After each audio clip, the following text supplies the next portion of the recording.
The following podcast may contain strong language. Listener discretion is advised.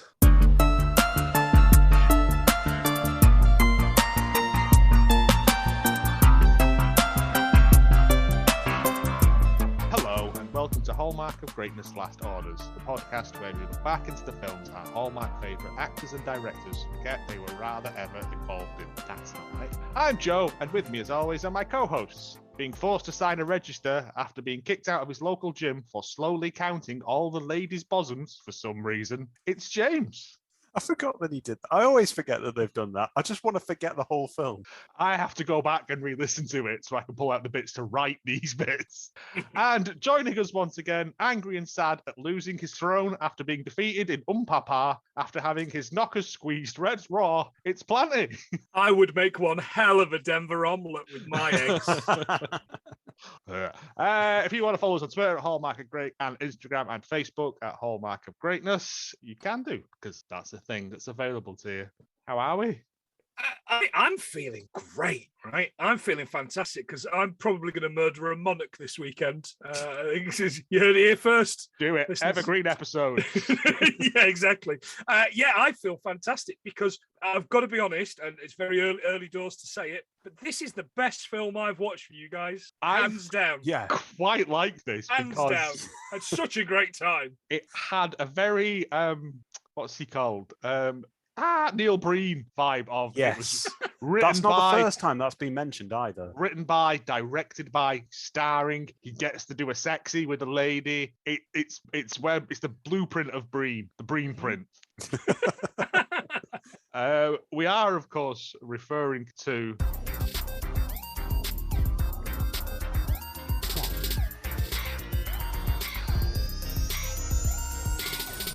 1990s Empire of the Dark.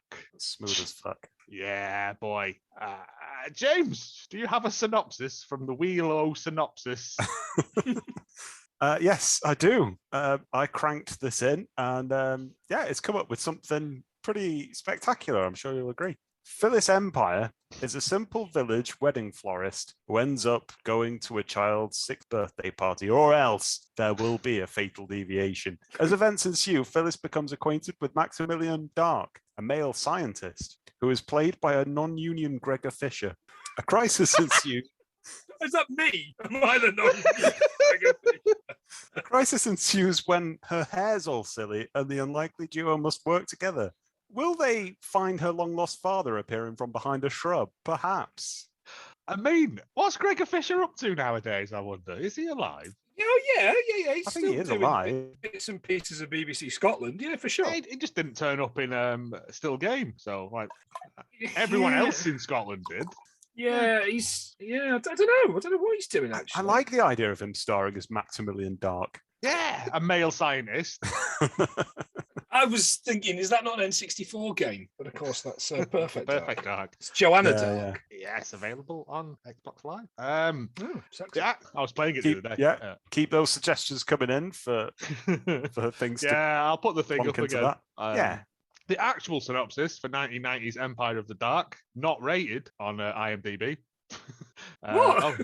It's not got a rating. It's not PG. It's not. Yeah, it's just is. What do you think it is then? This is my question. Sorry to derail, but what do you think this is? Do you think it's No, I think that's perfect. I don't know.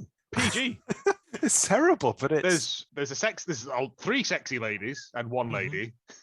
We all know who I'm talking about in the not sexy. There's a Roald Dahl's The Witches. Yeah, there's a lot of stabbing in the stomach. Yeah, there is a lot of that. I'd say PG. I'm saying, well, it's just after it's a year after Batman, the first Tim Burton Batman, which was the first 12. So I'm going to argue it might have got 12. Okay, I agree with that. a simpler time. Yeah. It was. The actual synopsis: a private detective searching for a killer comes across a satanic cult from another dimension, monsters called up from hell, and murderous ninja assassins. Not ninjas, Jawas. That's what they've done there, isn't it? Yep, that's right, yeah. Because I made a fun game. I downloaded onto my soundboard here the Bodini, and every time one of them fell off something, I played that along with it, and it made it so much more fun. Let's get into this. Empire of the Sun, 1990. we open up Stonehenge, where the demons dwell. Also not appearing in this film. It doesn't feature. It features again in the opening credits, but they're in America. Well, Canada, it looks like. Does Canada have a henge of any kind? Canada henge.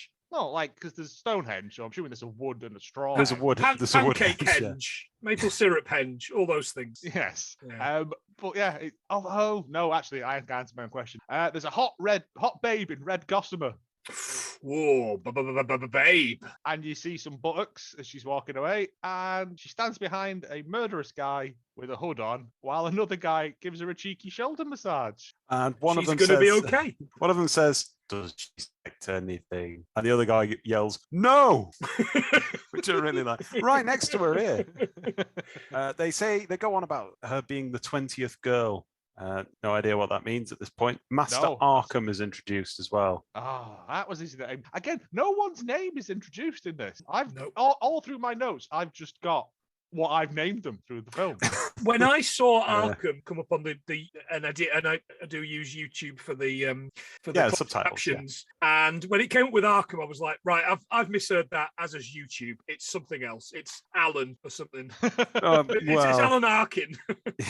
Yeah, I did think that. There's a guy later on as well, and I know what his name is because I looked it up on IMDb, but it came up with some very creative suggestions. But yeah, we'll get to that. Brian the Grey.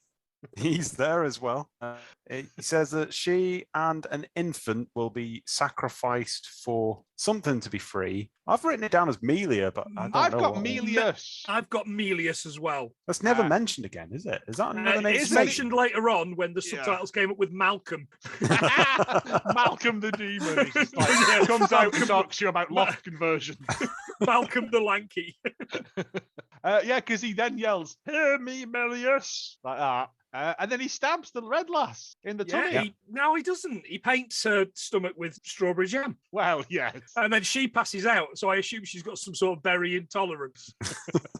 I live right near it, and I've got it. And then faces appear above Stonehenge because it's the credits already. And then he puts the bloody knife to his face, and then I thought he was going to lick it or something, but he just sort of rubs it on his chin a bit and then puts it down. Then we get not to be. Don't miss the fact that the Muppet growls and she looks really shocked, very shocked. Shocked to death, some might say. I mean, part of the draw of this is that the synopsis did have in right at the end that there's a little demon puppet, and we all just went, "Yes, please." Yes. And it's right there from the start. And I'm going to be honest, it doesn't disappoint. They're not afraid to show it like in other ones. They're like, "We've got a puppet, we're using it."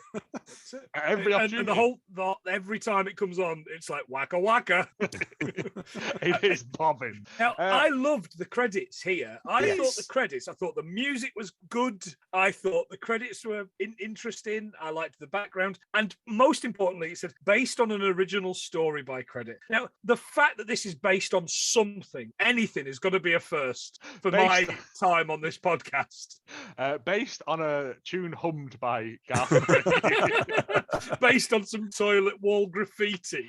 I mean, there is a story here. It's just poorly told, poorly executed, poorly filmed, poorly acted, poorly directed. There is some special not effects. Edited. Yeah. There's one camera shot they keep doing of a slow pan in on someone because they press that button and they don't know how to turn it off. I would say that most of this film, like 40%, actually, charitably, 40% of this film is just the same thing. And it's that demon head. It's just that over and over again, interspersed with some scenes that they've just glued together. Yep. Anyway, we cut to a police state. Oh, also, no, there's the two man's heads, and I thought, we're going to get faces for all the main cast. Just those two. Just those two. Yeah, that's right. And then just add them two, didn't they? We get finally at the end of the credits, we get also guest starring Joseph Pilato's in it as Guy Zupan. You know, Joseph Pilato. How can you have a guest star? I think this was made for TV. Yeah, I assume so. For prisoners in Guantanamo. If it's a one-off, how can it have a guest star? I'm assuming Joseph Pilato is someone famous, but the fact that he's in this film for all of 5 minutes and I don't know that he was the most famous. I don't know that he was the most famous at the time, but he was in Dawn of the Dead, Day of the Dead, Pulp Fiction. a slew of other things. So yeah, I don't know that it was as significant as that by this time, but yeah, I he's just been picked a random name. Sorry, I was just like, yeah, Joseph Pilato, Guy Zupan, of course. Yeah. Yeah. Anyway, the police station, and we're introduced to Officer Richard Flynn. I've written it down as. You're absolutely right. It's the one good. name that they never stopped talking about. Non-union Nick Offerman, I put down immediately. Yeah, shit Ron Swanson. Tubby Zap Rowsdower. Yeah, there's loads. Yeah, he picks up his phone, and we notice in the background that his jurisdiction on the map next to him is the entire world. Yep, he's king. He's cop of the world. I don't know. I think this was filmed in someone's house. Non-union Gina Davis is yelling at him down the phone. Angela. She's called Angela because he never stops yelling, running and yelling, running and yelling through the back of a warehouse. She's like, come to the Maple Street warehouse, shit Ron Swanson. I need you here. Something's going on. And he goes, oh, that's your husband's warehouse. I'm like, are you allowed to do that as a cop? Like, people who've scorned you just don't show up. Yeah, they have some history. They've broken up. Yeah, he'll come over to her husband's address. She gets kidnapped at that point, and he's like, Angela. Then he puts the phone down. Women. He looks at the camera and goes, women. I was like, oh, all right, Steve. Strong here. Yeah, Steve Barkett wrote this script. He had something to prove. She won't let him see the kid. She's turned away and it's against him. So he goes over there. He turns up with his nightstick. There's a scream as he's sort of like rapping on the door, and then he goes to the American method. I've dubbed it. I've got American method of door opening. For anyone who's not seen back episodes, there are different ways of opening doors. The Irish method is to bash it with a rock. Yes. What was the other one? There's so many. I don't know. The Italian method. I don't know. I think the Italian method was just poke it with a stick, wasn't it? Something like that. Yeah. But yeah, he just shoots it off. Shoots it with like 4 bullets, and then later on he's like, "Oh, I'm out of bullets." Yeah, but I've only got 1 bullet. The door opens onto a garage or a workshop or something. It's the weirdest house I've ever seen. He shoots the lock off, and as he kicks the door, he goes, "Yeah!" Which I had to rewind several times because it was hilarious. Lady Dragon, it ain't. This man is not attractive in any way. He looks like he should play like bossa nova keyboards in a 70s lounge band. Like, he's not attractive. He's not in shape. Like that charisma, though. He's in ass shape. That shape being reduced to clear. Yeah, but he doesn't have any lack of women fawning over him. It's because you know why? Because he goes, fancy a shag? That's literally his pickup line to one of them. Come on, let's go and do it, sword fighting lady. She's like, nah. Is that what I'm doing wrong? He's got bigger problems at the moment, though, because a cult boy comes up and attacks him. Yeah, I've written here he gets attacked by the Grim Reaper, who gets shot, and his face becomes a rubber mask. Like his face is just this melted rubber mask on the ground. Yeah, I didn't know at this point whether that was just a really shit prosthetic or whether he was supposed to have like just a cheap mask on. It turns out it was just terrible. He shoots him in the knee anyway. He does that several times. It's his favorite move. It's his signature maneuver, the shin shot. Yeah. I've written down, why is Angela's husband living in Panadol's den from Yes, Madam? Yeah. There's another film we had where it was just a den of like shit going on, hijinks and stuff. He's running about yelling Angela, and she's going, what's he called? I'm being Richard. Sacrificed with my baby in the back. If you could rescue me. No bother though, if not. Her voice must carry though, mustn't it? Both of it did. He runs down a spiral staircase into the set of 1990 Top of the Pops. Yeah, that's fair. There's a lot of flashing lights and a smoke machine going off. He jumps out of RoboCop and into John Carter of Mars, doesn't he? This funny kind of. He has literally gone from the industrial zone into Aztec.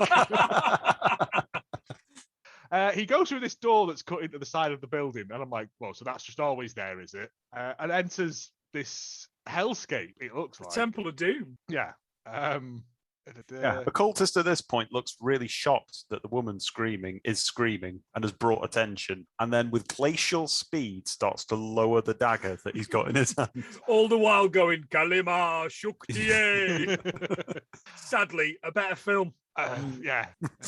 Lack of screaming woman. Although she is screaming quite a bit, but not as much as Willie does. Yeah. And then for the first time, we get the probably one of the main characters in this story is introduced, which is the rickety bridge. The rickety bridge. The rickety bridge. It's an amazing. It does some quality acting. They run across this bridge at every available opportunity. Let me just stand on this rickety bridge over a gaping chasm and some lava, and then I'll take aim. Yes. So he runs over, and then he's like, "I've only got one bullet." And instead of shooting the guy who's gonna stab her in the tit, he shoots a random dude. No, because he's going to kill the baby. Oh, is that what it was? Yeah, that's right. yeah. Save So he's my got to baby, choose. Save my baby. Right. And he's like, whatever you say, ma'am. Oh, it's like literally Angela's baby. Yeah, it's Flint's choice. I mean, I'm surprised you didn't get that, Joe, because there are then close-ups of everyone's faces, including a really bored child. This is- He shoots the guy, goes, "No!" and then he judo kicks this guy in the face. And then pistol whips him to death. But it's proper Austin Powers judo kick. Police brutality. He pistol whips that dude to death. Like, yeah. and then he just strokes the baby. Just like that, strokes the baby. When they cut to Angela, she's clearly breathing. Yep. All the way through it. She's not over. Well, she is alive, so it is canon. Yeah, but you think she's been stabbed in the heart. Also, inconsistencies in Sacrifice. Sacrifice is about ritual and stuff. Stabbing some of them in the tummies, some of them in the tits is not going to please Melius at all. Malcolm the demon. I'm very disappointed in you. So anyway, we put an extension on the extension, and the house is in a circle now. The baby is remarkably calm through all of this. I put It's a baby. It's seen doesn't everything. scream at all. I mean, Nope. they're either full on screaming or they're not, and this is in a period of just being very, very calm. He They leaves go his over the bridge Gun of behind. shoddiness. Leaves his gun Yeah, behind. he as well, leaves his which is gun an automatic behind. fail. Yeah. He hasn't got any bullets left, has he? He Use just his beat last some bullet. dude to death with it. Well, that's very true. Leaving the evidence behind as he's not a cop. He's just murdered someone. 2 people. Right. Why is nobody... He's more concerned about getting this baby out than this vast underground cavern of lava that appears to be in a residential area. I know. I thought, their energy bills must be just non-existent, really. That's a river of ooze. Yes. But no, as it turns out, as he runs back to the door, it's a magic door that he only just manages to get through before it closes back up into a piece of MDF they've just dropped there. It's the magic of Mr. through Film. and rolls on the baby and then spikes it in the ground. And it's a touchdown. And the baby isn't bothered by any of this. And I thought it must have been given some of that sort of like old-timey medicine or something. That's got whiskey. like, heroin in it.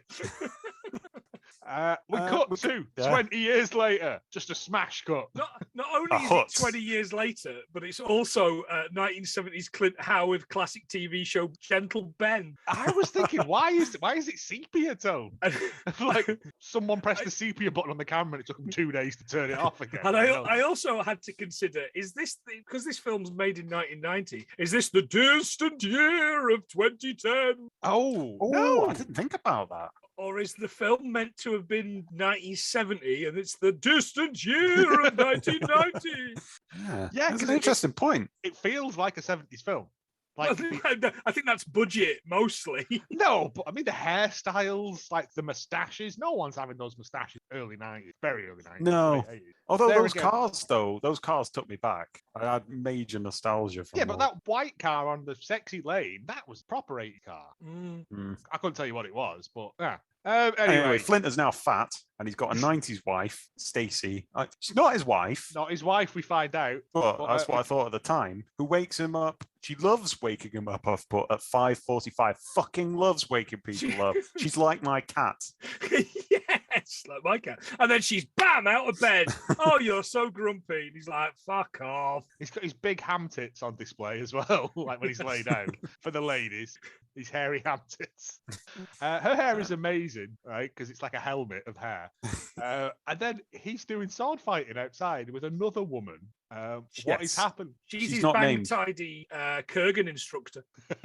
She's No. she's training him to be a massive Highlander. Now, I her mean, name, she isn't Highlander. credited with a name. Jan Bryant, she actually did loads and loads of stunts. She's done stunts for Master and Commander. I think I've written down 37 stunts she's done across like Hollywood and stuff. Is that So the she's really good. really- She really knows her stuff, and somehow she's in this film. I mean, Not she might have credited as thought, anything. I could do acting. I'll have a go at it, and then she went, I don't want to do acting anymore. I'll just. No, I think she does, but I think she sort of teaches other people how to do it as well. Instead, I'm going to tell Russell Crowe how to throw himself across a deck. That's it. Is that the really racist Russell Crowe one, Master and Commander? Yeah, It's the Russell ship Crowe one. fighting around the world. Yeah, Yeah. Yes. Come on, Tagger. Singing songs, fighting around the world. Anyway, they have like a bit of a parry with. They've got proper broadswords. They're going at it. Oh yeah, Broadsword, as the advert for Hero Quest used to say. Now, that's a reference for nobody. Is it not behind, James? Your copy of Hero Quest? It is actually. Yeah. Yeah. Well, it's Is it buried really? under all the stuff that we're packing. But the yeah, new one. I'll take it with us. Yeah. Yeah, he wants to do raucous illicit sex between instructor and student. I've just thought he's just trying the to boss worst the thing. trainer. Yeah. Oh, But she God. goes, "What about Stacey?" And he's like, "Oh well, Stacey's just a side piece. He's just made of side pieces because he's such a lad." We've always been more friends than lovers. And you're like, poor Stacey. I know she's got fucking mental 80s hair, but But that would if only they'd have stabbed her in the head, she'd have been protected later on. true. She's also really, really high up in the investigative journalism world. Apparently so. Yeah. Which Yeah. seems like a conflict of interest if he's a detective / PI and she's that doesn't seem to sit well. But there we go. Canada, there's no rules. Just do what you To want. be fair. Anyway, she fucks off, and he says, "Must be my breath." Oh, yeah. No, It's the it's like one of stench the sort of like desperation. sign-offs from the Flintstones or something, isn't it? I expected a cuckoo or something to go, "You think my job sucks?" Wah, wah. Yeah. That was like- So we've because you had a serious acting bit, a woman's been killed, and now you're doing to the camera looks.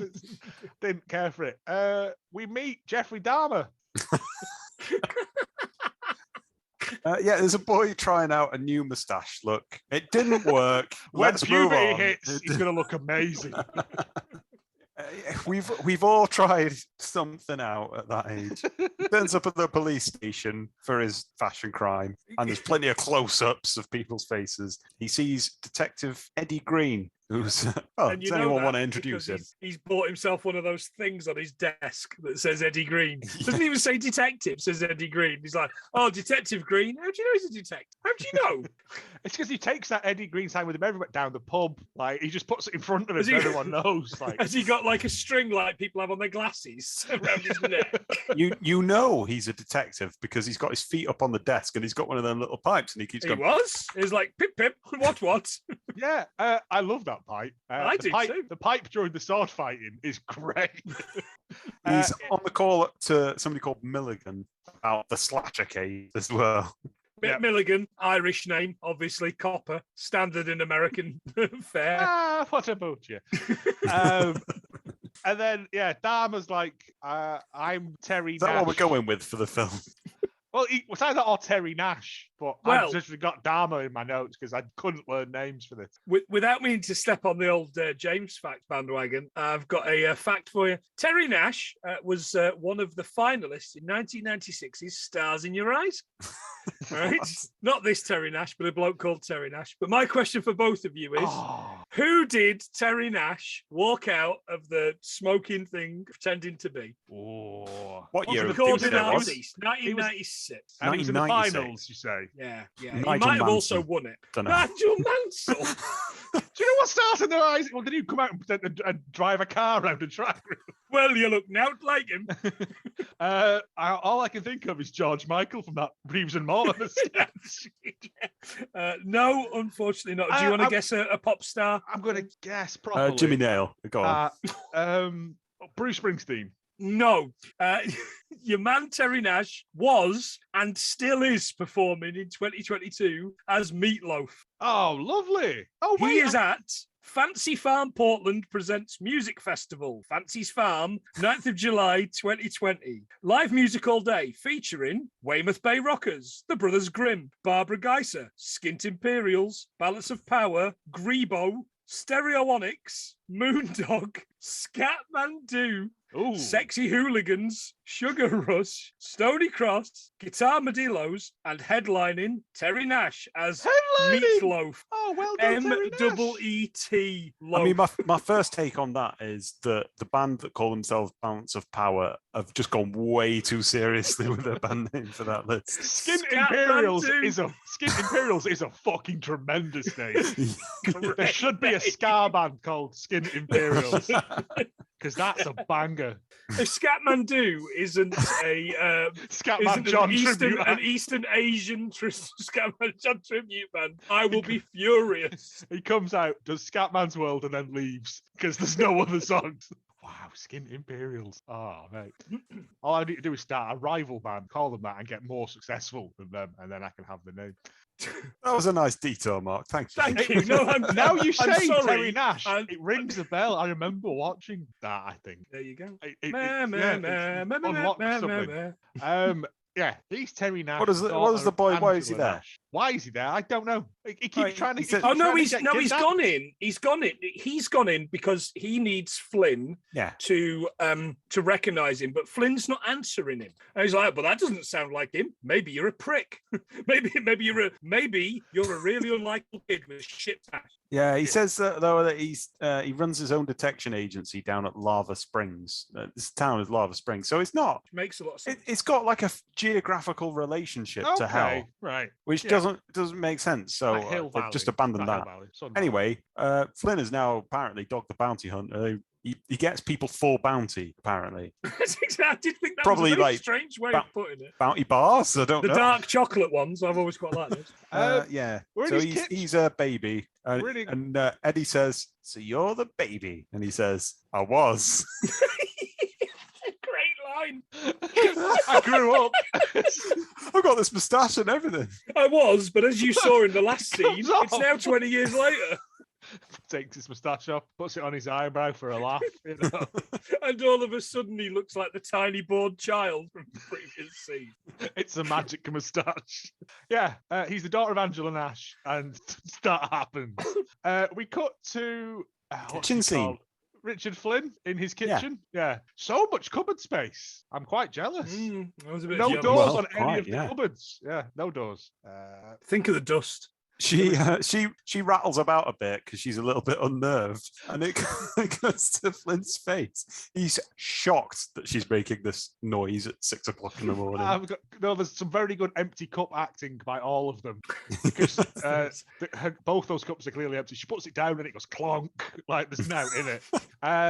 We see that Richard keeps his gun on the breadboard just in case he needs to chop it up. I keep mine in an emergency. And then he has. She says that she's going off. So she's been sent by her paper to see psychic investigator Guy Zupan, which the subtitles on YouTube really struggled with throughout this entire film. I was certain he was called Mr. Japan. I was certain of it. It's just like Mr. International or something. Yes. Mr. Worldwide. Yes, absolutely. Mr. Worldwide, but only a certain part of Worldwide. Well, all of it is Richard's jurisdiction. So. Yeah, that's true. It's about the demon slasher case that's had several female victims so far, 20 of them. She goes out and he picks up, I thought it was from a purse, but was it just a picture that was on the floor of the kitchen? I think it was a wallet. Yeah. Oh, right, okay. And it's got a picture I'll of always Angela. love you. I'll always love you. I'll always love you. I'll always love you. Stop saying I'll always love you. Stop it. No, I'm saying it and my voice is echoing as well. I'll always love you. Yeah, he remembers her from that he carries around with him every day. He's carrying around a picture of a dead woman in his wallet while he's everyone's okay. I don't know, it was weird. Yeah, but she will always love him, Joe. I mean, did you not just hear? It's got sentimental value. It always reminds him of how he boned that chick that one time because it cuts to a bedroom scene. Oh, mate, this had very big The Room energy, didn't it? Yes, it did. They didn't even appear to have a sheet on that mattress, and that really gave me the cringe. Put a sheet on the mattress if you can. Minimum effort, at least put a towel down. Absolutely. There again, saying that, Richard, no, probably not.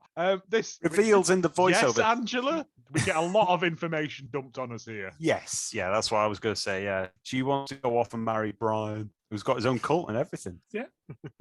Who is Doesn't also want to not see him featured in anymore. this film. Don't see Brian. No. Like, It's there's fine. a photo of him, and then he might be one of the blokes under the hood, but we don't know. Yeah, I thought he was the beardy bloke, but I don't know. Oh. Yeah, Yeah. you've. I mean, you say that like I it's a did all up major there. revelation. No, It but was I have never sort of. No, have I a didn't. point about this later because someone gets killed and then reappears later on, but they can regenerate, can't they? Well, I mean, we're getting into Apparently. the fact that he stabs like a beardy bloke, but then when the beardy bloke falls backwards, he's got a hood on, so you can't see his face, and it's they're all interchangeable at yeah. a given level, aren't He they? does this incredibly long sort of sex scene where you don't see now, and it looks awkward, and no one looks into it, apart from Steve Barker, who's playing Richard Flynn. Like, he's wrote this to fulfill his little weird fantasy. And then next day in the supermarket for crime of the century, hanging out in the meat section. Oh, aren't we just? He's following non-union Jake Gyllenhaal. Okay, yeah. Yeah, who's fallen on hard times. He's wearing this coat like Marge in the Muted. Candy Expo episode of The Simpsons. It's the liquor holiday shop. I Is did that what think it's that. I was like, called? what is it? Yeah, it said holiday, and then it was liquor in the corner. Well- I mean, if it is a holiday after all, so she Yeah. deserves it. Richard, yes. This man is Angela? he's wanted by the FBI because he's got it in a binder of Yeah. men Badly wanted by the photocopied. FBI. And Oh, with his okay. fingerprints for some reason. Why does he have his fingerprints in the binder? So we Although can he looked check like, he looked like they were Ben Grimm fingerprints. They weren't like normal fingerprints, they were massive. He did the whole finger side to side from nail to nail. Like when on your old phones when you used to have the thumbprint thing and you had to rotate it all the way around. Eddie and Terry rock up as well, and they see Flynn's car, which they identify and think, "Oh, he's gone shopping." So they go inside. And as they well, after. promptly park badly next to his car. Like, they're quite It's the blatantly naked not gun, in though, the- isn't it? Yeah, They've got to do it. The cops will get away Who are with they it. gonna, yeah. who's going to give him a ticket? He goes around just pilfering stuff, like random things. Yeah, like tin of meat for the cat. Bachelor super noodles. Yeah. While round all this, Richard is following him round, jumping Yeah, out subtle from as behind like fuck. bread bins and shit. Like, Putting stuff in a trolley. that made me laugh because that's someone's trolley. He's just nicked. They've got half their week shopping from liquor holidays, right? So it's just Christmas cards and booze, I'm guessing. And he's just Eggnog. half-inched it. Oh, the worst kind of dog. Flynn's ready to like pounce on him as well while he's by the bacon aisle. Yeah. Breakfast food. Ron Swanson can't keep away. That's it. Yeah. Which I thought was an incredibly dangerous move anyway, even if it had gone to plan. You'd isolate him once he was out of the supermarket. That's the least dangerous place to collar him. Dog Mate. the bounty hunter. He's not a good bounty hunter because he gets the police involved, so he's got to share his cut with them. Anyway, what throws this plan off? Does anybody know? Is when one of them comes around the corner and goes, Richard Flynn, you fucking prick.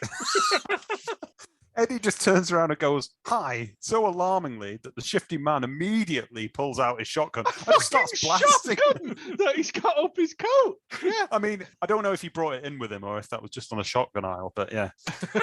Well, it is America, so sure. He shot it and it was loaded. He lifted that up. Yeah. How has he got so much room for shoplifting when his pockets are full of guns? It isn't the only gun he's got. No, that's No, very because true. he runs around shooting this shotgun willy-nilly. He explodes some bread. Yes. And then the shotgun runs out and he pulls out a pistol. By this point, he's taken a few bullets. I mean, he just soaks up bullets, this guy. He's a Destiny raid boss. It's fine. I noticed that, Flynn still manages to maneuver them back to that section again so that he could just pick up that bacon that he wanted to pick up in the first place. He's doing his shopping while he's here. It's what you call working smart, not hard. Life hack. If in an ongoing active shooter situation, try and get your shopping in at the same time. Exactly. The cashiers will be so distraught that they won't charge you You for get it whatever for stuff free. you picked up. Yeah, he leaves the But at this background there. point, there's this mum and kid have turned up at this point to get their bread, and the kid she gets it in the face, and the kid gets grabbed. Please help my daughter. Punch. Yeah. Why are we helping children? It's like constantly help my child. Forget me, help my child. Flynn thinks this as well because we get like echoes of "Save my baby, please" in the background. So Angela! he's clearly going through some stuff. He points his gun at him, and Eddie's like, "Don't not point your gun at him." And he's like, "What is happening?" I'm just remembering that woman getting punched. It's making me laugh. Stover, I think his name is, this guy, gives him an ultimatum. And if there's one thing that Flynn doesn't like, it's an ultimatum. Anyway, regardless of all of that, Terry throws a bap at him. Now, I liked this very much because it's just like enough of a distraction to stop him, and then they just blow him away. All I could think was, oh dearie, it was a run by loafing. Why did he throw it like a grenade? Because he like cowers afterwards as though the bat will detonate. He's gluten intolerant. It's the bread of destruction. They absolutely leathered the shite out of him with bullets. He drops to the ground, and it turns out that Eddie has killed a man while wearing fingerless gloves in public. That's not allowed. Like Fagin. He looks good down there. That's where he belongs. Yeah, because he's in amongst the bog roll, isn't he? with a cob on his chest. Bury me with my bread. Reference to nobody. As they're walking round past the incredible edibles aisle, which nowadays means a different thing, some old guy fucking runs around the corner with a massive gun, and they're like, "Don't worry, we've handled it." Who's this old fucker? This is Freddie, the 50s race car driver. Like, I've just turned up to shoot the fuck out of this guy. The fix is in and the noodles are boiling. Boiling, I tell you. It's about a baby duck who's got its head stuck in a stewed potato. And then we cut to Joseph Pilato as Guy Zupan, which is just Joseph Pilato in an old man's wig. Mr. Japan, anyone? Well, I've written here. Mr. Japan. Mr. Japan's a bit on the nose, but it's too late because he's not right. It's actually not. So Stacey's interviewing him. He explains what's happened with this cult of the slashing. On the 20 murdered girls, yeah. There's 10 girls murdered and 10 more will die, he says. And you know that you can trust what he says because he's posh. He's got a mantelpiece and everything. And unlike my dad, he didn't steal it from a skip. There you go. And one of those murdered girls, she was my daughter. The lass in red, whose bottom we saw earlier, was his daughter. So was she Miss Japan 1990? But none of that works anymore. I've got loads of wasted notes here. Can anyone explain to me why he walks like a crab to go and get a bottle of Prosecco in the middle of it? Because he's old. He's supposed to be old and wise, but it's clearly a young man with like some talcum powder on his face and an old man wig on. Some biscuits, take two. Shitty zombies. It's Pilato's daughter who was the red lass who got murdered 20 years ago. 20 years he's been following them. Now that woman in red was the 20th girl, but he says that 10 girls have died and 10 more will die. Yeah. So she can't be the 20th. Every 20 years, they sacrifice 20 more. It's like tombs in the X-Files. Oh, so it was the 20th of that iteration. And, yeah, okay. because they stole the baby, the ceremony didn't go to plan, and so Milios couldn't come up. Whatever that big monster running about is, I don't think that is Milios. I thought it was supposed to be Satan. Who knows? I mean, don't worry about it. But yeah, because the ceremony wasn't fulfilled last time, they have to kill 20. You have to start again, basically. Yeah. Oh, fucking hell. You mentioned a woman in red, and without meaning to take it back, in 1999, Ian Moore won Stars in the Rise by singing Lady in Red.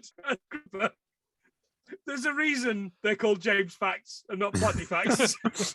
I mean, I'm all for the stars. They're all very stars in their eyes oriented. That's what absolutely. Yeah, I remember there was some woman blacked up as Dionne Warwick once, and it was accepted because it's the 90s. Completely unacceptable. It's just a load of old days who've been wheeled out from a shopping centre, innit? Just put on a coach, get them out. Oh, great! Yeah, I can assure you, having worked briefly on work experience at Carlton Television in Nottingham, that's what every single show was. Whether it was the shopping one, the families guessing questions one, Frank Stapleton on a 9 o'clock morning one. Yeah, they were all just people that didn't want to be there. What was he? John Stapleton. I once called him Frank, thinking he was the Man United centre forward. Frank Stapleton. John Stapleton. Yes. Yeah. Crap. All of it crap. Nobody wants to be there. They're either students or old people that have absolutely no idea they've been kidnapped for an afternoon. Bit behind the curtain for you there, lads. That's fine, yeah. It takes some of the sheen off it, but there we go. We get more ham tits as he's just like laying in his bed thinking of stuff I've got here.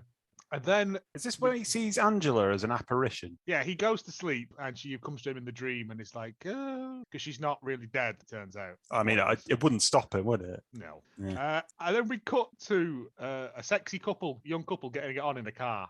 Yeah, make out point. What was Yeah. that noise? Just my shorts expanding.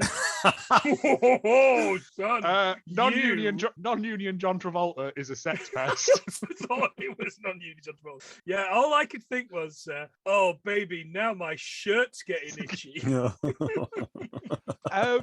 It's just, what's that noise outside? And he goes, it's probably a rabbit or something. We are in the forest. How big is this thing? Because when it's looking at him first, it's like at ground level, but then when it appears, it's like Dinosaur Island size. Yeah, it is. It is very different numbers. I initially wrote it's 100 foot tall, and then I'm not sure anymore. Yeah.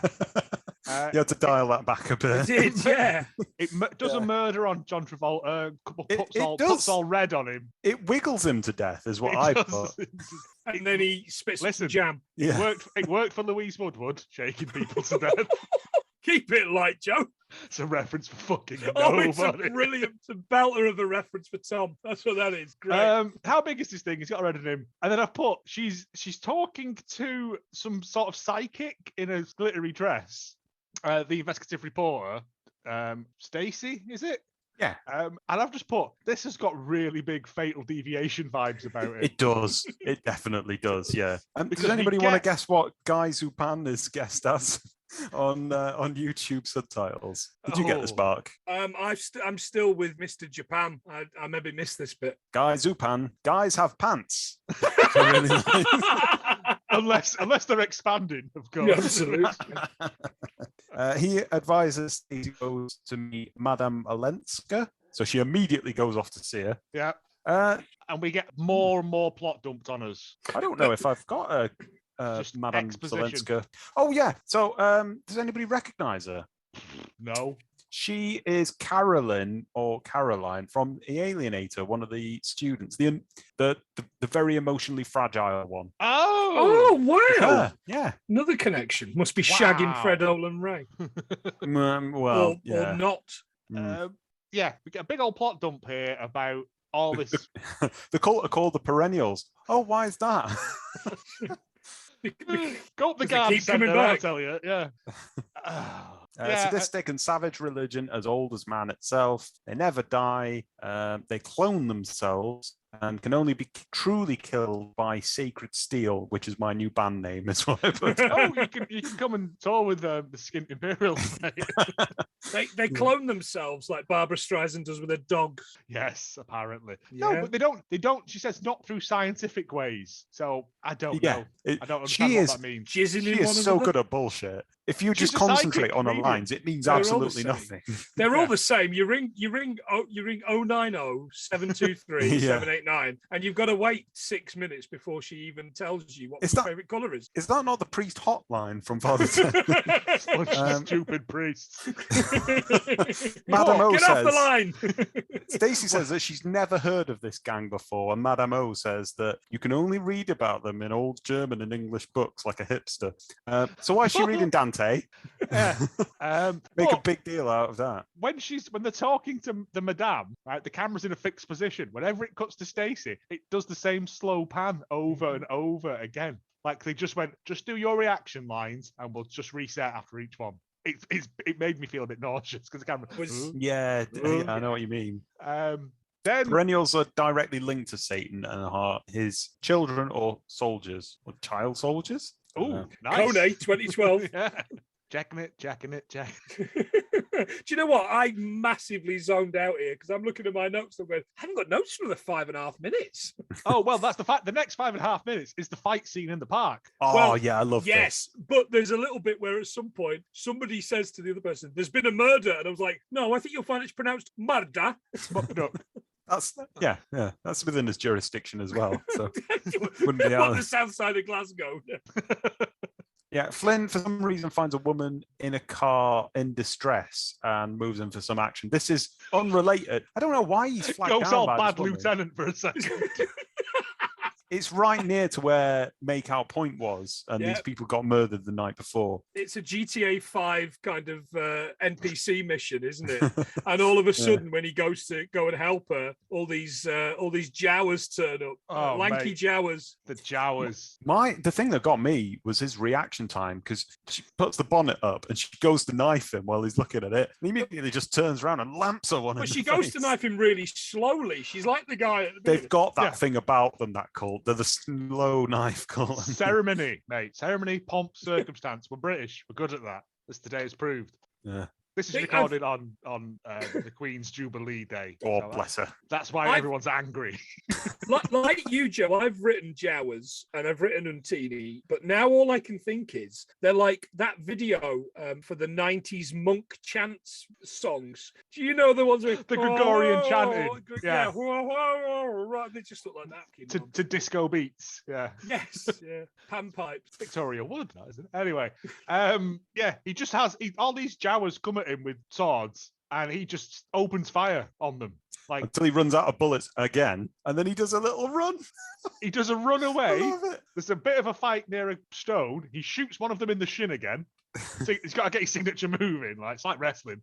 He runs out of bullets, and then they have a sword fight, which is why he's been training with Stacey Brent, the sword lady. But wait, sword trainer. But wait, because he's only been trained to fight one at a time, guys. So it's Power Rangers rules, yeah?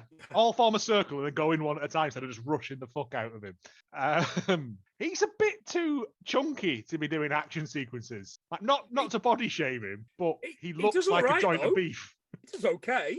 I identified with him on a waterfall. He gets chased by one of the Jawas who was picked up two swords and he's dual wielding. Yes, he is, and it's doing good womp womp womp noises in the background. He was doing spinnies across the bridge. I thought, we're gonna get he's the good fighter. We're gonna get some parrying. Nope, he fucking just boots him off the bridge. Well, there's this bit where he's at the waterfall. I looked at it. I was like, I told you I didn't kill my wife. I don't care. And he jumps throws himself a whole 10 feet down the river into what is an ornamental fountain. It's not. You couldn't hide in that. I'm sorry. There's no way. You go underwater and you swim for distance, and then they can't get you. They could have literally thrown stones at him and he would have hit. He gets back into his house and he's just steaming like a fucking dog that's been in the river. Oh no, that's later on. That's when he becomes, when he becomes King Arthur. Yeah. He sort of dives out of that into a quarry, and it's the snow everywhere. It's like he's entered a different biome or something. He's kicking people into this snowy bit of, which is obviously just the bit that the sun hasn't yet gotten to that day. Yeah. Oh right, okay, yeah. We visit the singing nun. Oh Jesus! It's like the most Canadian French nun ever. It is the Church of the Blessed Saint or something like that. He's been told to meet Sister Mary in Sister Mary's office 9:00 by Eddie on the phone several scenes before, and he's in this fight, goes through all of that, ends up in a river, and then he just makes it. He makes the appointment 9:00. Yeah. He's got a new shirt on and everything. The nuns are quite nice, but they won't let me oot. They basically explain that she explains to him because Jeffrey Dahmer's there as well. Yeah, everyone's there. He's got. Oh, by the way, his freshly ironed shirt and everything. He's done it 2 buttons down as well, so you can see his hairy chest for all the nuns. His ham tits out, for the lasses. If you're going to do 2, you may as well do 3, and then 3's the new 4. If you remember Sister Wendy, she loved a bit of naked action. Sister Wendy does art. Yeah, that Friday before all the comedy came on BBC 2. Yeah, absolutely. You'd always get the last 5 minutes when you're waiting for the fast show. Anyway, Old Men Remember Things will be back next week. And they explain that someone keeps trying to kidnap Jeffrey Dahmer. He's had 2 attempts on kidnapping and he's managed to avoid them both so far. Is it not the other way around in reality? Is Jeffrey Dahmer? Okay. And then the nun swears, and I've just got the nun's done a swear. Ooh. Yeah, she says it's bullshit. Flynn doesn't really want to know about the Jeffrey Dahmer's got this picture, hasn't he? Yes. That shows the 2 men that he killed 20 years ago, alive and well in front of a new car. That car was with a picture of today's newspaper. Yeah, it's a 52 plate. Yeah, we've got it. So yeah, he gets all worked up and then Nun goes, "Oh, that's bullshit," and then he storms off because no none swearing. Back in the fiery cave of doom. The Nun should have hit him with a big stick. That'd have been better. Well, somebody does hit him with a big stick. Well, yeah. We're back in the Temple of Doom at this point, and non-union Fred Savage is being whipped to death. They make a lot out of that whip, though, don't they? They like a whip, don't they? There's quite a few whips. The whip Ron Swanson later, yeah. They do, yeah. That was the scene that made me feel the most uncomfortable, if I'm honest. And then he's like, "Oh, you let him get away," and he sort of stabs him in the back, but he does a slow, because obviously they're a slow stab. Very slow. But then as he comes down, he puts the blade up into his wrist because they didn't even want to pretend he was stabbing him. It's so weird with his knife he's got from one of those scary shops in the Affleck Palace. Yeah, they want Flynn and Eddie to be dead so that they can get the kid, Jeffrey Dahmer. They're after him. Very important to this ritual. Because he is the baby from before. If you rip that moustache off, he is that baby. So. Oh my God. It turns out that Richard is Terry's dad. The nun told Terry, but she swore an oath to Angela that she would never tell Richard. So in a way, she sort of got round it by telling Terry, knowing what a big gossip he is. And of course it's his son. They've both got the same tash. Yeah. Yeah. Flynn at this moment is asleep in the woods for some reason. Not gone home. Presumably he thought they would track him down at home, and he thought that a big massive fire in the woods would be less conspicuous. So he's there. Sees an apparition of Angela again, and then Eddie sneaks up on him and he flips Eddie over. He's lucky he doesn't get thrown into the fire. He is, especially with all that rum he's necked as well. It's not a good mix. It feels weird because he took up fencing and then decided to take up broadswords 2 years ago and finally got to use that skill. Yeah, and that is the epiphany that he needs. So, sorry, what? No, just when they attacked me with broadswords. Broadswords. Yeah, that makes it all fit into place. That wouldn't ever happen in real life, so everything must be true. I mean, imagine if he'd decided to pick up flower arranging and then they attacked him with claymores. How would he get on with that? Or I mean, in Fatal Deviation, there is a very good scene where there is flower arranging going on. There is. So, yeah. There's a lot of Fatal Deviation in this for me, spiritually. I mean, he's hanging out in the woods near a fire. There's monks. It's Fatal Deviation with none of the charm. And that's saying something. Yeah. Right. At this point, did they kill Stacy? I wondered if it was her because she isn't shown again. I couldn't really tell, to be honest, if it was her. I thought it was Stacy because they had the same haircut. So they do another murder of someone who I think must be between 10 and 20 of the murders. I don't know because they didn't linger on her face, to put it. No, now I look at it, I don't think it is. Because doesn't she go and visit Madame Aleska again? No, she does appear later on. So it's just, it's this random woman, and the camera glides all the way down her negligee. Same one, same red negligee. Yeah, not ceremonial negligee. There's a demon roaring in the background as well. Having a great time, that lad. It's at that point I wrote, legend that's let itself go a bit. Oh yes. Right. Then this fucking woman again, right? She says because it's the 20 years thing. It's every 20 years the planets align. They can perform this sacrifice. That's bullshit. Well, yes. It's about every 100 years or so, about 6 planets will line up. Somebody's done their facts, yeah. This is the bit that's in red in my notes. It doesn't even make sense because, 20 years, 20 sacrifices. There's 9 planets. So, well, it was 9 at the time. There's 8 now. We lost one. Right. No, we got it back. It's back. Is it back? We called it at the back door. Yeah, it's back, and it's got a funky hat now. Yeah. I want it. It's got a moustache now.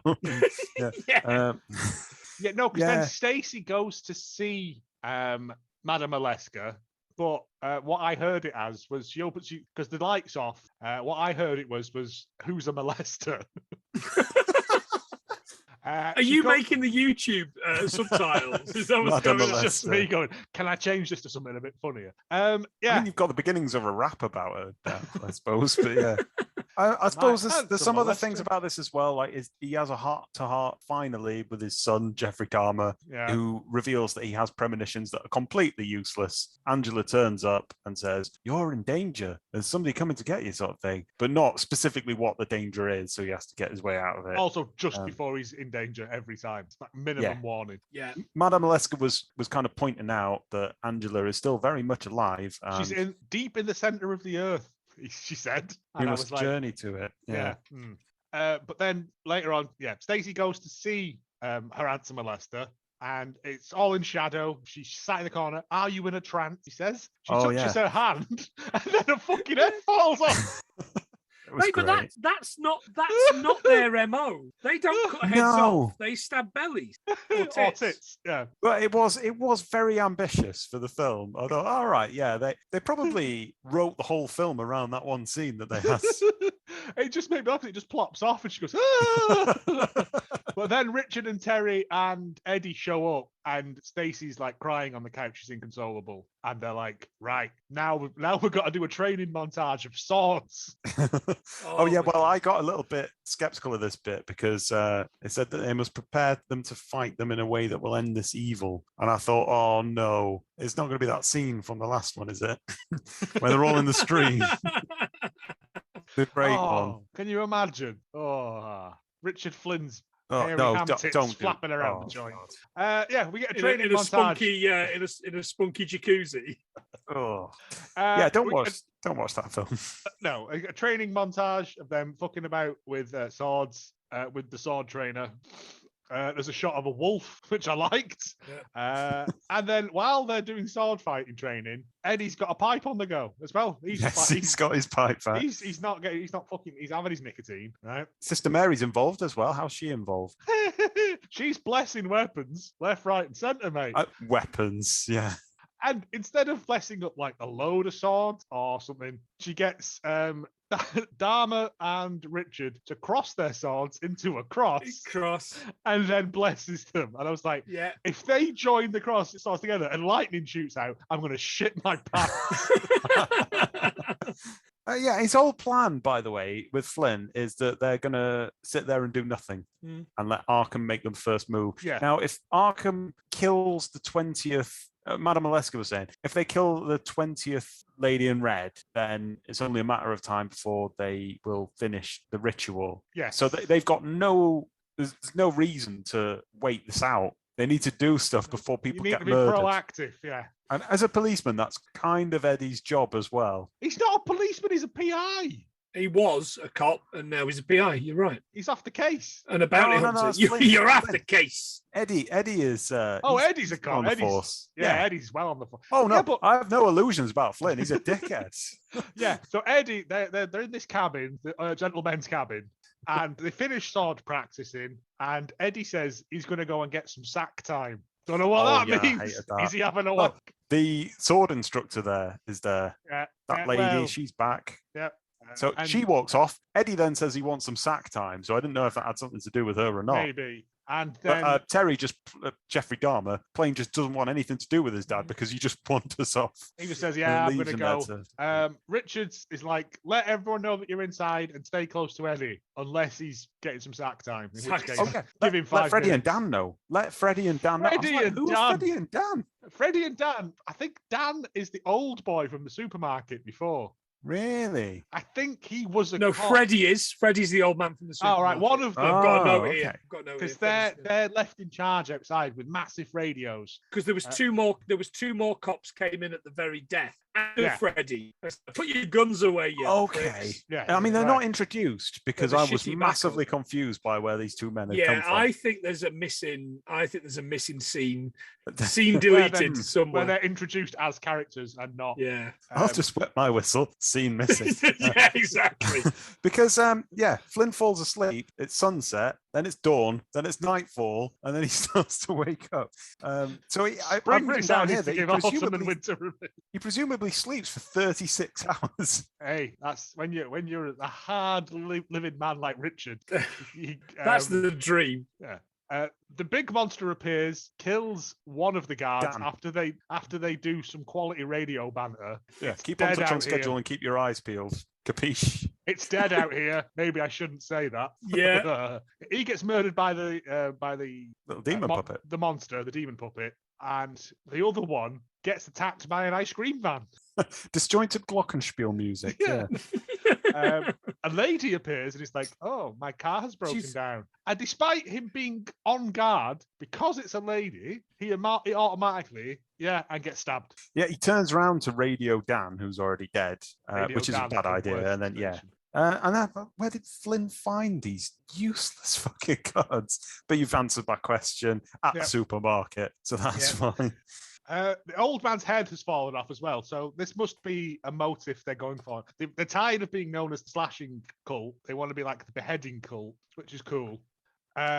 Terry's inside the building, inside this cabin, and the kitchen door opens, and Princess Anne comes in. I've written a woman dressed like Vicky from LOLO. Hooray! It was the hair. She had Princess Anne hair in the reflection. And then she gets all close to him, takes like her robe off, and is in bra and pants. And I've got, she looks like Jamie Lee Curtis in True Lies. A little bit, yeah. Do it slow. Do it doucement. At this moment, Flynn, who's continuing his waking up routine, lasting several hours, he noticed that there's cult boys heading towards the house. Yeah. So he promptly wanders off in the opposite direction into a forest. He's got to go and get his sword, I think. I think so, but it was just a little bit mad. I mean, he was having a kip next to tons of swords, so yeah. Not blessed. He's in the sword room. The sword room is his pond that he owns. Terry witnesses the creepy lady take off a trench coat, nothing but underwear. Yeah. She says that she wants to take him away, and then it goes on for quite some time. He's powerless to resist her, and then it gets all a bit sirensy because he's macking on her. Lovely. While Richard is outside doing sword fights with people. There was a lovely little bit where he puts his dressing gown hood up and he pretends to be a cult boy. He meets a demon and then just starts stabbing. Yeah, he takes everything in his stride. That's my favourite thing about him. Nothing bothers him. That's what happens when you only sleep 2 minutes a day. He falls into the lake during one of the fights, and he comes out like the sword being lifted by the Lady of the Lake from the thingy. He comes into the room and goes, "No, Terry!" And it turns out that the sexy lass has got a butterface.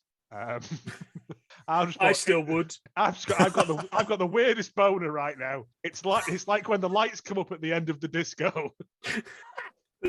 Eddie comes to save him. They do some fighting. Eddie gets pinned to the ground and is being strangled. And Terry sees a kitchen knife on the side in the draining rack. And instead of picking it up and stabbing her, he runs away, has a crisis of confidence, goes, no, maybe I should help Eddie, and rushes her into I was just going to go and, cut up some bread. But I can't. Actually... The breadboard's full of guns.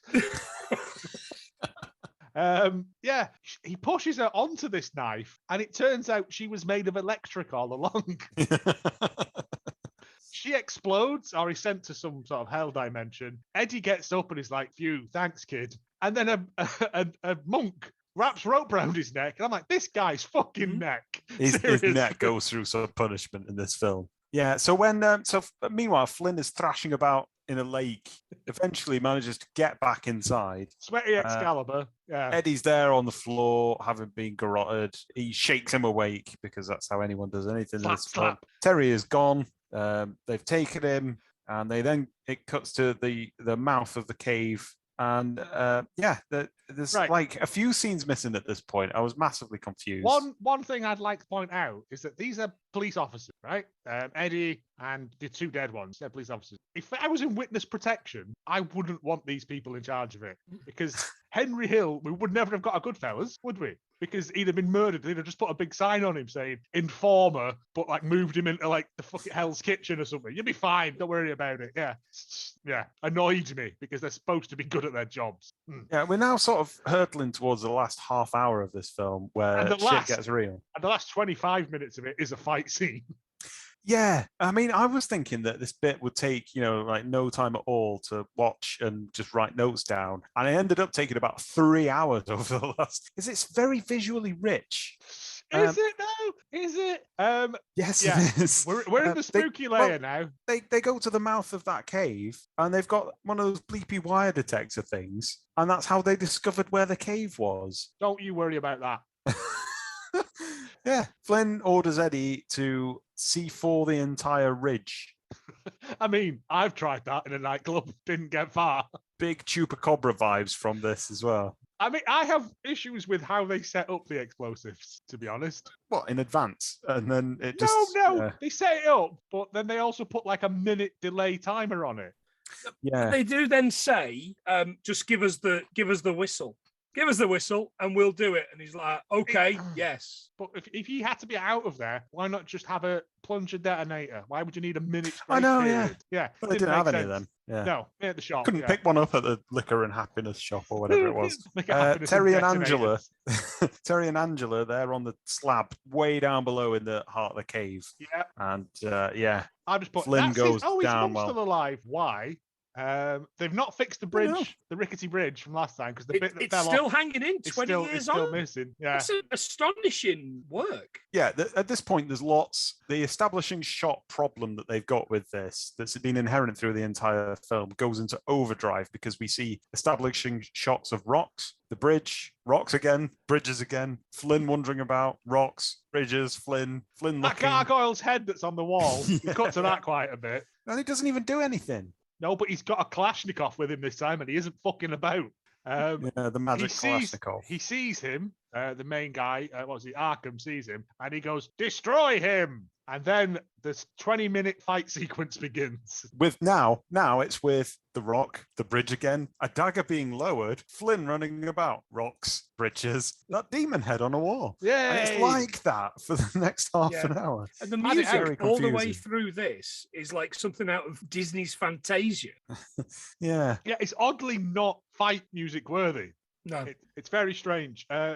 Richard A lot of it starts is Flynn shooting now. the fuck out of everyone at this point. Shooting wildly with his useless gun. Useless, I've put, because it's not killing anyone. That's the point, isn't it? They can keep coming back. I think that's the point. He has to slash him with his sacred sword. Yeah, I don't know whether you have to respawn in a different room and then come back, or it's where you drop. I don't know. I thought they should do a lot more with that, and then they never did. So No, you but- only see cult boys go down. Why not have Sister Wendy bless his fucking bullets? Easy. Very, very good suggestion. Yeah, I don't know whether you can. I don't know. Holy hand grenade. Holy hand grenade. Yeah. I got serious, like kind of that film that they're watching in the Goonies when they're tied up, vibes from this. And I'm hoping, James, you're going to tell us inspired by old swashbuckling films of the 50s a little bit later on. I'm Not saying guessing more, it's saying not. more. No, with This that is- face, it ain't. It's inspired by a Steve Barkett fever dream, I think.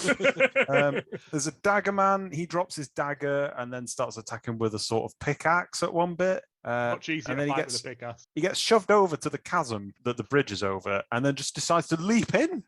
Everybody does this. They just love the lava, I think. They're like You've those gotta make it imps to the from crash mat. Yeah. Dungeon Keeper. Just love to go in it. Stop dying, you cowards. And then there's a bit I'm willing where to send wave after wave of men. of my men.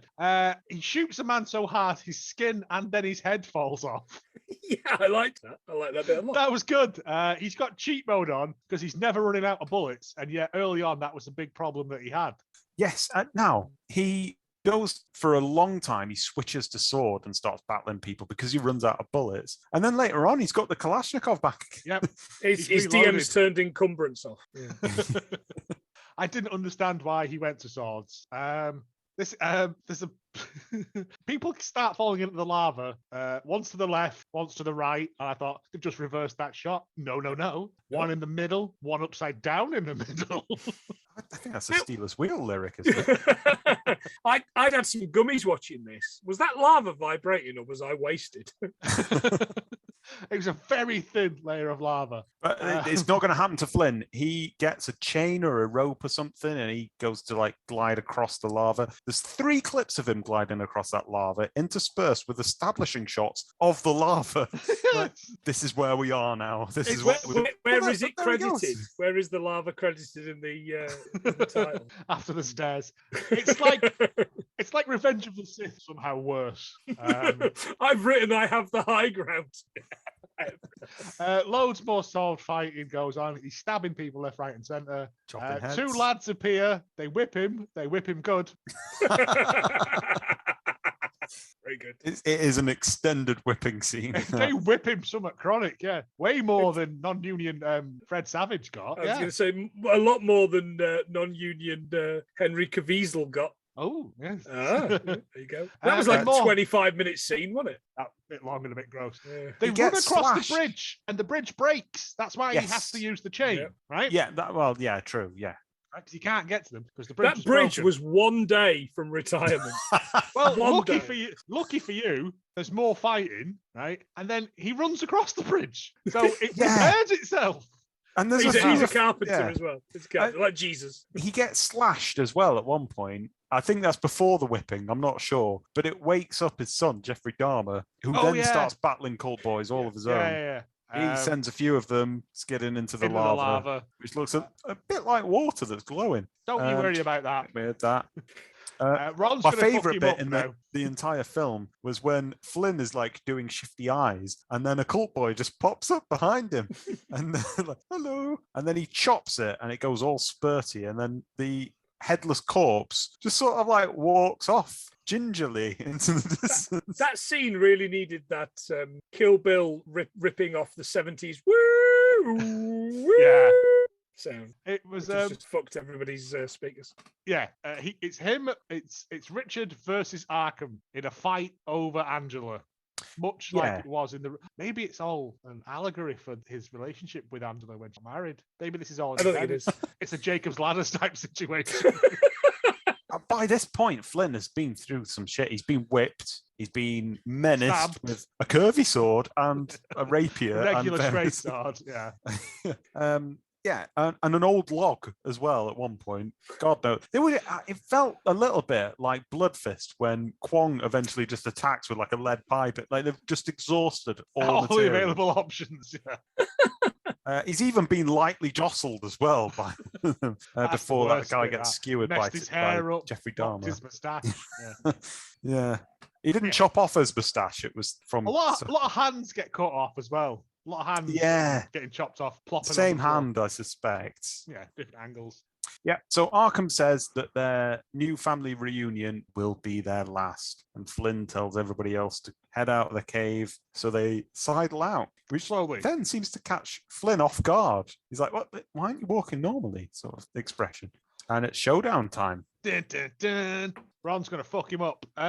First thing he does, lightning powers from Arkham, which he's never displayed before. No. Nope.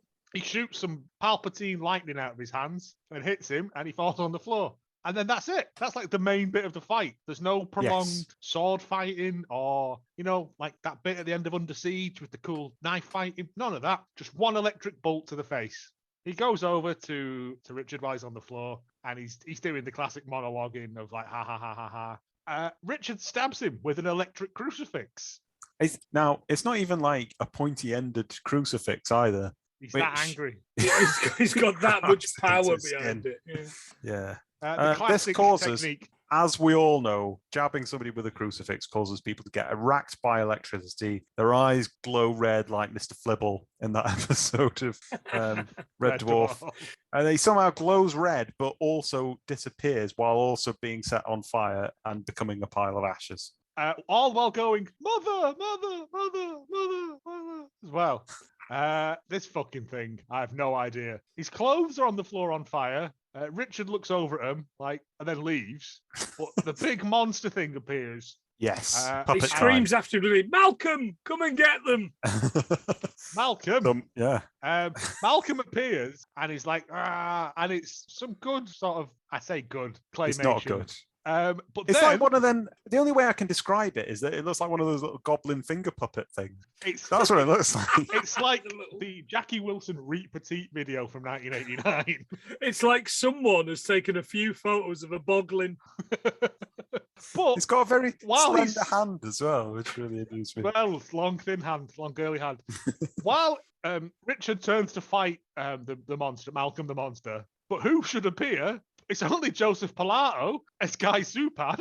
That guy we met 36 minutes ago. Yeah. He was Who's They been briefly doing say- fuck all about it for the last 20 years. Eddie says that he's missing when Madame O gets her head lopped off. Okay. They say that he's gone missing, Right. which makes no sense. He turns up here, don't know how he got there. Where's he got that shotgun from? Don't know. Blasts America, away mate. anyway. Fires 2 shots at Malcolm. Malcolm then turns him into plasticine and pulls him apart. I've written here, Joe, looks like your wife's crocheted a Joseph Polito, which is then ripped apart. I can ask her. I thought that it got all very celebrity deathmatch at this point. Yeah. Yes, very much so. But they didn't even show Joseph Polito going, ah, or anything. They just, they had him doing ADR over the top, but not like him getting red on him. Didn't make sense. He was, at that point, he was also in the den watching the Super Bowl. Richard says, set the timer off. And Eddie's going, but you're not out yet. And Richard goes, just do it. And I'm like, yeah, you've only got 2 minutes to get out. Right. So he starts running. This thing's chasing him. He does that classic thing of stopping, waiting for the monster to catch up, and then continuing to run so they can both be in the same shot. More standing on the bridge that he can't This possibly get over. Bridge that fell off and then came back. Establishing shot of some rocks, the bridge again, probably. Oh, and the rocks and are starting to fall now. Wobble, and there's this clock timer that's on 45 fucking seconds, right? Now that's not exciting, is it? 10 seconds is exciting to get away from someone. But he is really fat. I know, but it doesn't even count down in actual time. It takes forever. It's like, in Monty Python and the Holy Grail, where he's running across the field, and then it keeps, it's like that. And he gets out, and then he gingerly makes his way down the steps, of this thing. Not in any rush, no urgency. Well, he's a little scene version of himself when he does that. It's just genuinely the funniest thing that I think I've ever seen on this podcast, outside of Fatal Deviation. I'll give it that caveat. Why hit the timer from inside when you could just set it to explode? I don't understand. I don't know. This is not edge of the seat excitement, because even when he's out, he's still got 12 seconds to go. He's such an important character. And also that Malcolm can't get out of the cave structure. No. He's got his little demon hand. He's like, get out, but he can't do it. So there's no risk involved. No, he explodes the cave. That's that. Right? Never mentioned that again. Is it Fred Savage? This was the bit I didn't understand. Yes. One of the monks appears again, and I think it's Fred Savage who got killed before, reappears, and then gets stabbed again. Yes. So Jeffrey Dahmer and Flynn are having a heart-to-heart. They've all got out. He's got a bit of dust on him. That's the extent of his injuries. He's been whipped, but he kind of liked that. Talk about Angela later. Flynn says, "Oh, I'm all right," and then slaps Jeffrey Dahmer a little bit too hard on the face, which is supposed to be affectionate. And then Brian, I assume it's Brian, just emerges with this blood-curdling battle cry, which I've written down as "Grah!" You should have said I could have cut that. We could have had that. I thought I sort of transcribed it down perfectly well. You can have It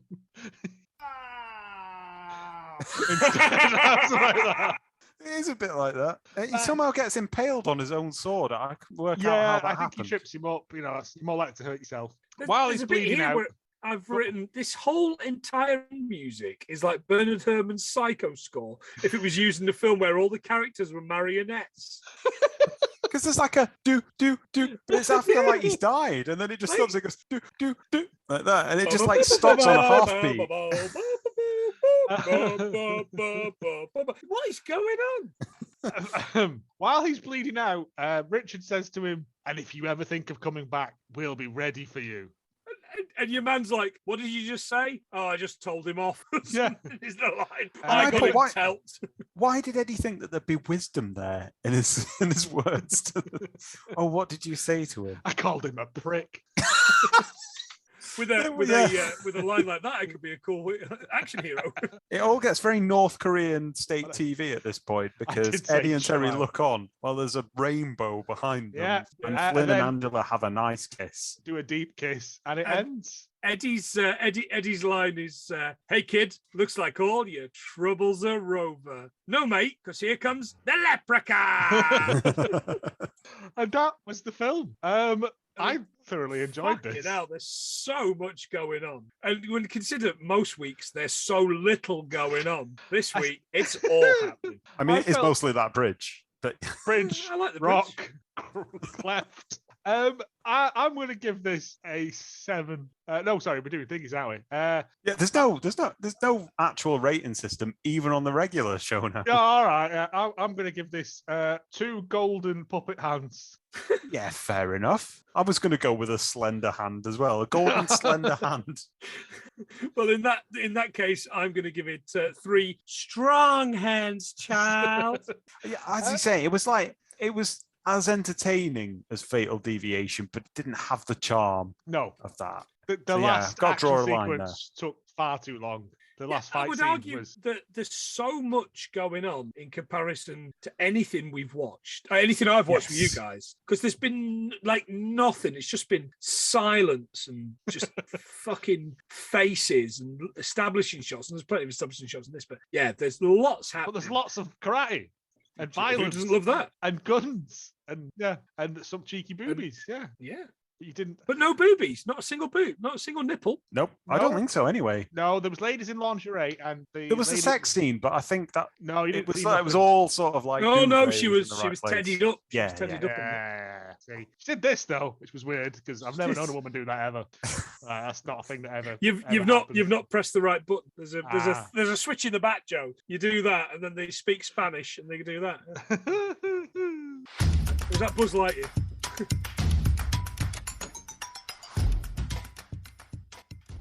So that was Empire of the Dark, 1990, or The Evil Knight. It was also called, or Dark Knight, Not that or Not that one.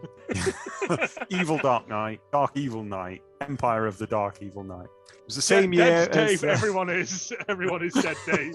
it was released in the same year that the New Zealand Navy stopped giving out free rum, and there was something called This the was the Singing outcome of Revolution. that. It was also the same year as Blood Fist 2 and The Alienator.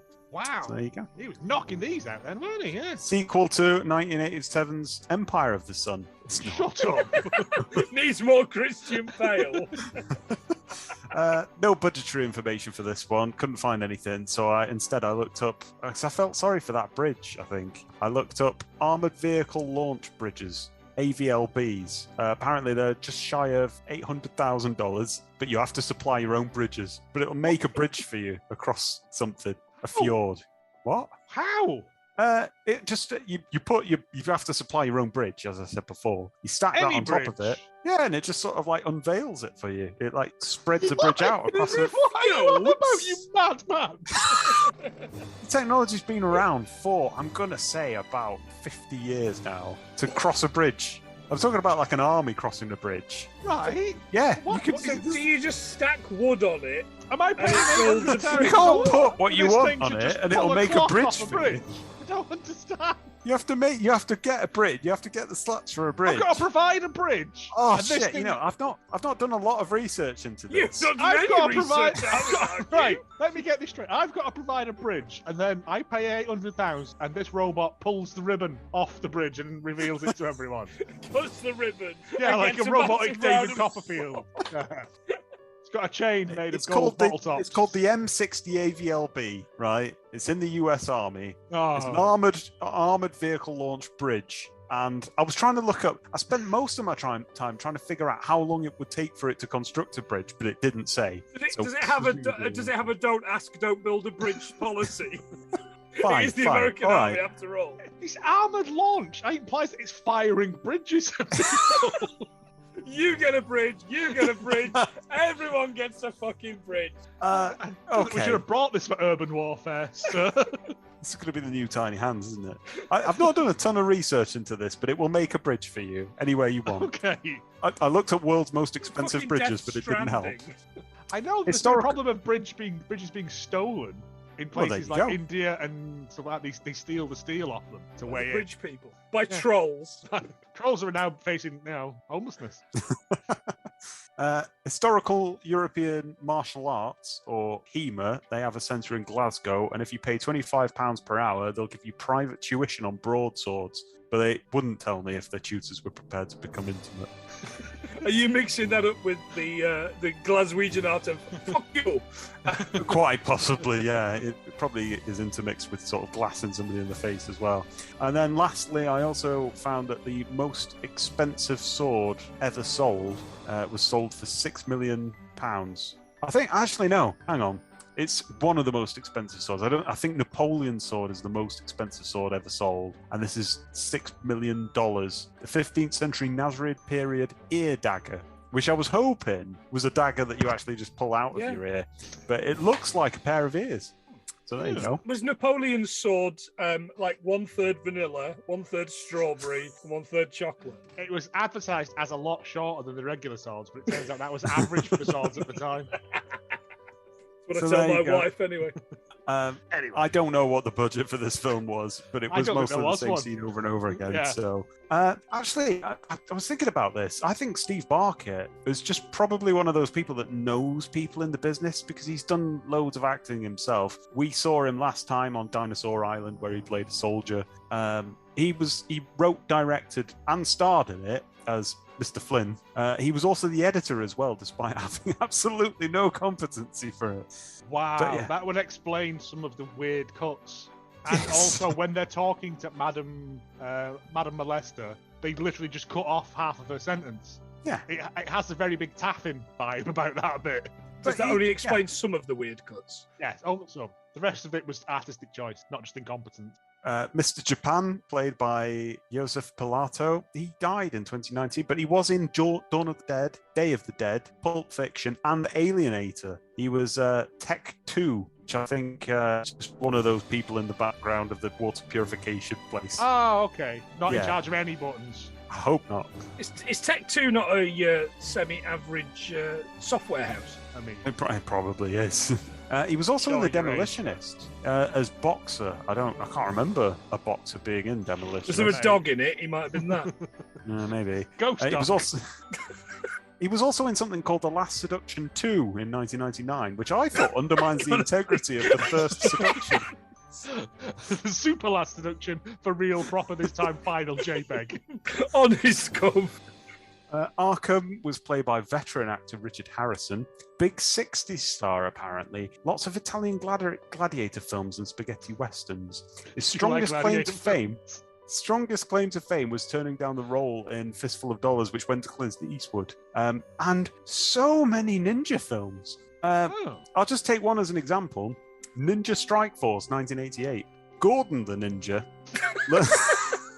I'm sure there's a punk song about that. Learns from his master that the ancient sword he carries a great power locked within it. Should the leaders of the 5 ninja clans be killed, his power would grow to become an absolutely invincible force. And yes, it is spelled that way. After sharing this knowledge, however, his master is killed by an evil black ninja clan. Gordon must now seek out the remaining clan masters and warn them of the approaching danger before it's too late. And there's about, I think I counted somewhere in the region of about 15 of these films. Oh, like the American Ninja ones, yeah. Yeah, there's about 8 Special of those. Ninja Force, Ninja 7, Return of the Ninja Squad, Ninja Terminator. The Magnificent Ninja 7, yeah. Frankenstein's Ninja. Terry, or Jeffrey Dahmer as we've been calling him throughout this, as Christopher Barkett, Steve Barkett's actual son. One moustache between them. That'll learn you. He also appears in Steve Barkett's other film, The Aftermath. So the Nautilus Film Company, there was that lurid thing at the start. That is, I think, Steve Barkett's production company that only ever produced one film other than this. Things for Steve Barkett. Yeah, The Aftermath was the other one. Pear Tree Productions, yeah. So he's in that. Angela was Tara Hendrickson, who is American but with Swedish and Peruvian ancestry, who's performed with Prince twice and works with films to come up with new languages and dialects and stuff like that. And was clearly absolutely wasted in this film. Yeah, that's pretty cool. They always say these things on IMDb, but these things are always written before you're 23 and in or whatever it's called. You know, before you send off a bit of your old spit on the internet. No, she is. And they she come is back on and stuff. say- She's credited as doing stuff. She was also like Edith Piaf in like an Edith Piaf related. What? How? In what's it called? With the Not bendy Le'Veon uppy road Rose. thing. I assume. I have no idea what you're talking about here. You've lost me. Not Le'Veon Rose, the Inception. actual Edith. Inception, Oh, right, where the yeah, road yeah. bends up and Yeah, everything. yeah. She did a lot of work with, I think, Edith Piaf's voice imitating that in the film or something. I don't know. What? Yeah. It's Okay. stuff that we can't even comprehend. I'm still And thinking also- about the bridge launcher. Well, no, there's a bridge in Inception. It's a bridge inside a bridge inside a bridge. She was also in Deadly Ransom 1998. A wealthy banker and his daughter are kidnapped by a gang of thugs. The girl's boyfriend, who also serves in the special units of the US Navy, is in possession of particular psychic powers. It will be thanks to these powers that he will discover the place where the two were abducted. 2 weeks from now, boys. The special There's your unit. connection. I don't want to be the special unit of the US Army. Take out your circle They're the of ones that paper. look after the bee in the cellar.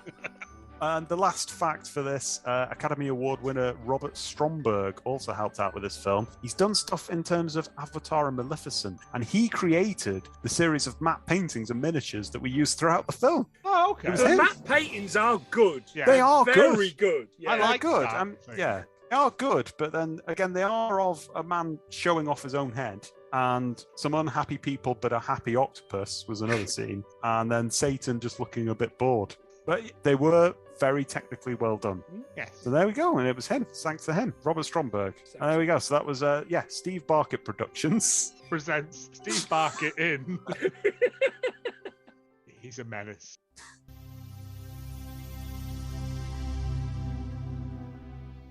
Reviews. I've only done one this week because everything that I found for it was either like falsely claiming it as the greatest film ever made in a sarcastic way or saying it was shit, and it isn't. So I went straight down the middle. We got Bands About Movies 18 with their review. Everything you should love. The aftermath was, I believe, the shining career moment of auteur Steve Barkett. But man, I was wrong. So very, very wrong. I refer to Barkett in that review as someone that, we've done other reviews, that looks like every stepfather in the late 70s and early 80s. The kind of guy that takes you fishing, even though you don't really want to go, and says things like, I really care about your mother, and you don't have to call me dad unless you want to. While at night you ball your fists up and sob hot, wet tears while he and your beloved mother act out the next 10 pages in Dr. Alex Comfort's The Joy of Sex. Can we get This him one- on this podcast? This one takes place 9 years later. So just imagine, he's been your stepdad a while. Things went weird, but you kind of bonded, and your mum is dead now, and he still wants to be in your life, but has gone full conspiracy theory. This would be the hero of this tale, Richard Flynn, who really does maybe have a son in the play. Have a maybe son in this, played by his real son. It's all about a woman cooking a demon lord with a detective who doesn't seem all that smart, but there you go. That's the world of Empire of the Dark. The end of it all is that Angela, the love of our hero's life, is about to be killed, as is her son, by Godfrey Ho's multi-Xeroxed actor, Richard Harrison. So Richard makes the choice, saves the kid, and lives with it. A few years later, possibly 20, we have a demon slasher on the loose and Angela coming to Richard in his dreams. What follows is pure scum magic. As the grocery store from Cobra gets ripped off, Joe Pilato shows up with his guts unchoked upon and his hair frosted white and his ability to overact still in place. Ninja demon Satan worshippers attack at will. Every woman wants a mustache ride from our amply proportioned ex-cop bounty hunter stepdad leading man. Sword fights and training montages. More women wanted to taste some of that Frito dust-laden poon broom on Richard's mug. Puppet demons, priests blessing guns, head lobbing, and all long dead lovers coming back from the other side. And you can only imagine what problems this causes for Social Security and taxes, because just changing your married name is enough of a trouble. My God, I this did wonder movie that, is actually. wonderful. It's as if in the intervening decade, Barkett dreamed of making something dorkier than his first movie, and by all that's bad in movies, he did it. And I love him for it. I wish he made 50 more of these films, but the two he did get out there still have the power to destroy human minds. I kind of want to watch the aftermath now. I'm thinking that. It's Barkett month, boys. Yeah, I thought, right, because is she 20 years older? Because I'm fairly sure Jeffrey Dahmer says she looks the same as when I died. So he's aged 20 years, but she's 20 years younger still. So that's going to be weird, isn't it? It is, yeah. I think somebody did mention on another review, I don't understand how the family dynamics are going to work. Yeah. 'cause, Also, like, yeah, the fact that she's come back to life and yeah, how's that going to work with? There's a tab for that on Pornhub. yeah, because even conservatively, she's going to be 10 years older than her son. It is America. Yeah. Hi-oh. On that note, in conclusion, that was 1990's Empire of the Dark. Gentlemen, your favourite lines from the film? Does she suspect anything? No! Malcolm! Goodbye. Bye.